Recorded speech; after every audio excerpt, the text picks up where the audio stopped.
మొత్తంగా కేసీఆర్ హాజరు మీద మాత్రం కొంత అస్పష్టత కొనసాగుతుంది. ఏదైతే మొన్న పవర్ పాయింట్ ప్రజెంటేషన్ ఇచ్చినప్పుడు హరీష్ రావు కొన్ని కీలకమైన వ్యాఖ్యలు చేశారు. రేవంత్ రెడ్డి చెప్తున్నట్టు తాము భయపడట్లేదు, ఖచ్చితంగా కమిషన్ ముందు హాజరవుతాము, అన్ని అంశాలను కమిషన్ ముందు ఉంచుతాము, తాము తప్పు చేయలేదు కాబట్టి కమిషన్కు భయపడాల్సిన అవసరం లేదని ఆయన చెప్పిన మాట. అయితే ఈ రోజు ఉదయం హరీష్ రావుతో మనం ఆయన నివాసంలో కలిసినప్పుడు మాత్రం ఒక క్లారిటీ ఇచ్చారు. ఖచ్చితంగా కేసీఆర్ కూడా ఈ కమిషన్కు విచారణకు హాజరయ్యే అవకాశాలు ఉన్నాయంటూ కూడా ఒక మాట చెప్పిన పరిస్థితి ఆఫ్ ది రికార్డుగా. సో ఈ నేపథ్యంలో కేసీఆర్ గతంలో అంటే 5వ తారీఖు నాడే హాజరు కావాల్సి ఉన్న నేపథ్యంలో 11వ తారీఖు నాడు 11కి అంటే ఎల్లుండికి ఆయన ఏదైతే ఎల్లుండి వరకు అవకాశం ఇవ్వాల్సిందిగా కమిషన్కు లేఖ రాసిన నేపథ్యంలో కమిషన్ కూడా దానికి అంగీకరించింది. సో ఈ నేపథ్యంలో కేసీఆర్ హాజరవుతారా లేదనేది ఇప్పటివరకు పార్టీ వర్గాలు ఎక్కడా ధృవీకరించట్లేదు. ఈ రోజు హరీష్ రావు విచారణ ముగిసిన తర్వాత హరీష్ రావుకు విచారణలో ఆయనకు ఎదురైన అనుభవాలను దృష్టిలో పెట్టుకుని హాజరవ్వాలా లేదనేది కూడా ఒక నిర్ణయం తీసుకునే అవకాశం అయితే కనిపిస్తుంది. కానీ హరీష్ రావు మాత్రం ఖచ్చితంగా ఎక్కువ శాతం కేసీఆర్ మాత్రం ఈసారి విచారణకు హాజరయ్యే అవకాశాలు ఉన్నాయనేది ఆయన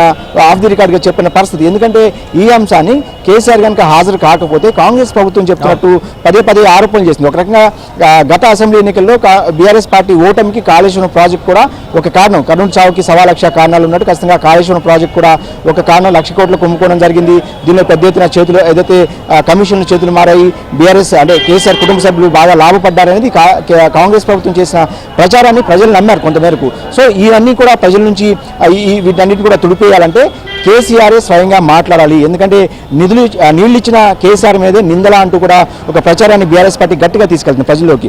ఎవరు కూడా గతంలో ఏ నాయకుడు కూడా నీళ్లు ఇవ్వలేదు, రైతులకి తాగునీటి అవసరాలు తీర్చలేదు, కేసీఆర్ మాత్రమే ఆ అవసరాలు తీర్చారు 10 ఏళ్ల తెలంగాణలో అనేది చాలా బలంగా చెప్తున్న నేపథ్యంలో కేసీఆర్ కాళేశ్వరం ప్రాజెక్ట్ కట్టారు కాబట్టి ఖచ్చితంగా తానే డిజైన్ చేశారని మీరు అన్నట్టు ఇంతకుముందు చాలాసార్లు కేసీఆర్ కూడా చెప్పారు. సో అదే కేసీఆర్ ఆయనే కనుక నోరు విప్పి కమిషన్ ముందు విచారణకు హాజరయ్యి అన్ని విషయాలను చెప్పి అదేవిధంగా తను ఏం చెప్పదలుచున్నాడో అదైతే తను అనుకున్నది ప్రజలు కూడా వివరించి చెప్తే ఖచ్చితంగా బలంగా ప్రజల్లోకి వెళ్తుంది. ఇప్పుడు హరీష్ రావు కావచ్చు, కేటీఆర్ కావచ్చు, కవిత కావచ్చు, ప్రతిరోజు కాళేశ్వరం గురించి చాలా పెద్ద ఎత్తున ప్రజల్లోకి తీసుకెళ్లే ప్రయత్నం చేస్తున్నారు. కానీ కేసీఆర్ స్వయంగా మాట్లాడితే ఖచ్చితంగా అది ప్రజలకు అర్థమవుతుంది కాబట్టి ఖచ్చితంగా కేసీఆర్ లాంటి నాయకుడు విచారణకు హాజరయ్యి అన్ని విషయాలు చెప్పాలనేది కూడా కొంత బీఆర్ఎస్ పార్టీలో ఒక వర్గం నాయకులు భావిస్తారు. ఆయన విచారణకు హాజరైతేనే బాగుంటుందన్న అభిప్రాయాన్ని వ్యక్తం చేస్తున్నారు. కానీ అల్టిమేట్గా కేసీఆర్ నిర్ణయం తీసుకోవాల్సి ఉంటుంది కాబట్టి ఎవరి మాటను కేసీఆర్ వినే అవకాశం ఉండదు కాబట్టి తను అనుకున్నదే చేస్తారు. కాబట్టి కేసీఆర్ ఈరోజు హరీష్ రావు విచారణ తర్వాత ఒక క్లారిటీకి వచ్చిన తర్వాత ఆయన హాజరవుతారా లేదనేది అధికారికంగా వెల్లడించే అవకాశం కనిపిస్తుంది. ఎందుకంటే ఒకవేళ విచారణకు హాజరు కాకపోతే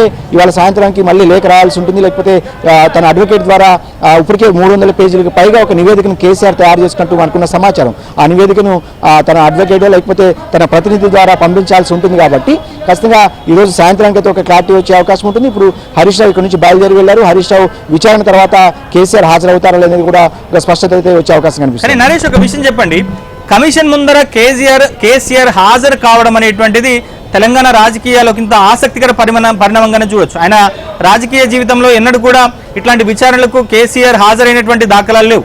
ఇటు కేవలం ఒక శ్రీకృష్ణ కమిటీ అంటే తెలంగాణ రాష్ట్ర ఏర్పాటు కోసం ఏర్పాటు చేసినటువంటి రాష్ట్ర విభజన నేపథ్యంలో శ్రీకృష్ణ కమిషన్ ముందర కేసీఆర్ హాజరయ్యారు. రాష్ట్ర విభజన ఎందుకనేటువంటి అంశాన్ని ఆయన చెప్పారు. కానీ ఇప్పుడు తన మీదనే ఒక అభియోగాలు వచ్చినటువంటి నేపథ్యంలో సో కేసీఆర్ హాజరు అవ్వడం అనేటువంటిది ఒకంత ఆసక్తిగా మారింది. ఆయన ఓడిపోయిన తర్వాత అంటే ప్రభుత్వాన్ని కోల్పోయిన తర్వాత ఎక్కడ కూడా పెద్దగా బయటికి రాలేదు.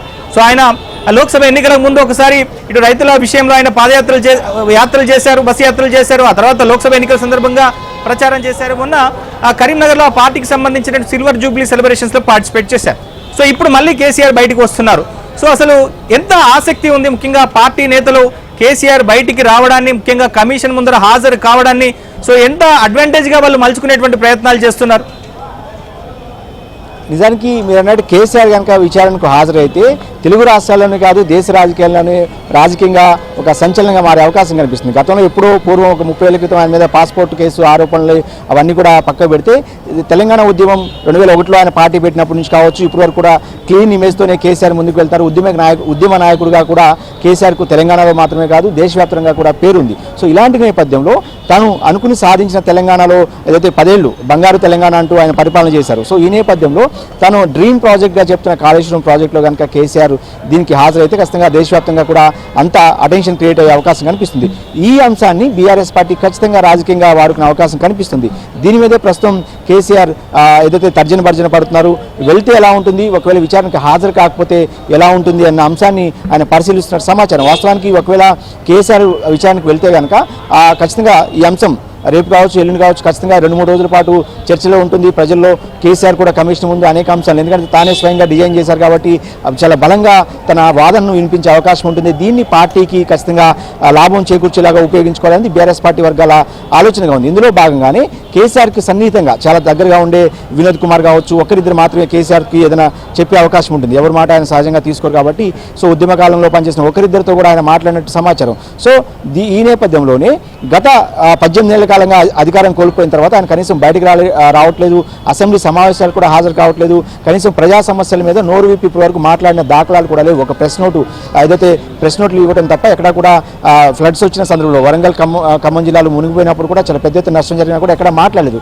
సో ఇప్పుడు కనుక కేసీఆర్ బయటకు వచ్చి మాట్లాడితే ఖచ్చితంగా పార్టీకి మళ్ళీ తిరిగి గాడిలో పడే అవకాశం ఉంటుంది అనేది పార్టీలోని ఒక వర్గం చాలా బలంగా కోరుకుంటుంది కేసీఆర్ బయటకు రావాలనేది. కానీ అఫీషియల్గా ఎవరు కూడా ఈ అంశాన్ని ధైర్యం చేసి కేసీఆర్కి చెప్పలేదు. అదేవిధంగా కేటీఆర్తో తమ ఆలోచనలు పంచుకున్నారు తప్ప సో కేసీఆర్ స్వయంగా మాట్లాడాల్సి ఉంటుంది. సో చాలా కాలంగా ఏదైతే 18 నెలల కాలంగా కాంగ్రెస్ ప్రభుత్వానికి తగినంత సమయం ఇచ్చాము, ఇక ఎప్పుడు కూడా ఇక సమయం ఇచ్చేది లేదు, ప్రజల పక్షాన పోరాడాల్సిన సమయం ఆసన్నమైందంటూ కూడా 1-2 సందర్భాల్లో ఏదైతే ఫామ్ హౌస్లో కేసీఆర్ను తనను కలిసిన నాయకులతో చెప్పిన సందర్భం, అదేవిధంగా ఫిబ్రవరి 19వ తారీఖు నాడు ఇదే తెలంగాణ భవన్లో పార్టీ నాయకులతో సమావేశమైనప్పుడు కాంగ్రెస్ ప్రభుత్వానికి తగినంత సమయం ఇచ్చాము, ఖచ్చితంగా ఇక ప్రజల్లోకి వెళ్లాల్సిన సమయం ఆసన్నమైంది కాబట్టి తాను రంగంలోకి దిగుతానంటూ కూడా 1-2 సందర్భాల్లో కేసీఆర్ వ్యాఖ్యానించారు. సో దీనిని అవకాశంగా తీసుకుని ఇప్పుడు అవకాశం వచ్చింది కాబట్టి దీన్ని అవకాశంగా తీసుకుని కేసీఆర్ ప్రజల్లోకి వస్తారా, ఇప్పటి నుంచి అయినా ఏదైతే ఈ కాళేశ్వరం విచారణతో ఆయన వచ్చి కనుక మాట్లాడితే కొంత పార్టీకి మళ్ళీ తిరిగి గాడిలో పడే అవకాశం ఉంటుందనేది పార్టీలో చర్చ జరుగుతుంది. ఇప్పుడు కవిత వ్యవహారం కూడా గత కొన్ని రోజులుగా బీఆర్ఎస్ పార్టీకి తలనొప్పిగా మారిన నేపథ్యంలో వీటన్నిటిని కూడా మర్చిపోవాలంటే ఖచ్చితంగా కేసీఆర్ విచారణకు హాజరయ్యి తన వాదనను వినిపిస్తే ఖచ్చితంగా కాంగ్రెస్ ప్రభుత్వం చెప్తున్న ఏదైతే కాంగ్రెస్ ప్రభుత్వం వాదన ఉందో దానికి కౌంటర్గా కేసీఆర్ తన వాయిస్ని వినిపించాలన్న అభిప్రాయం అయితే పార్టీలో వ్యక్తమవుతోంది.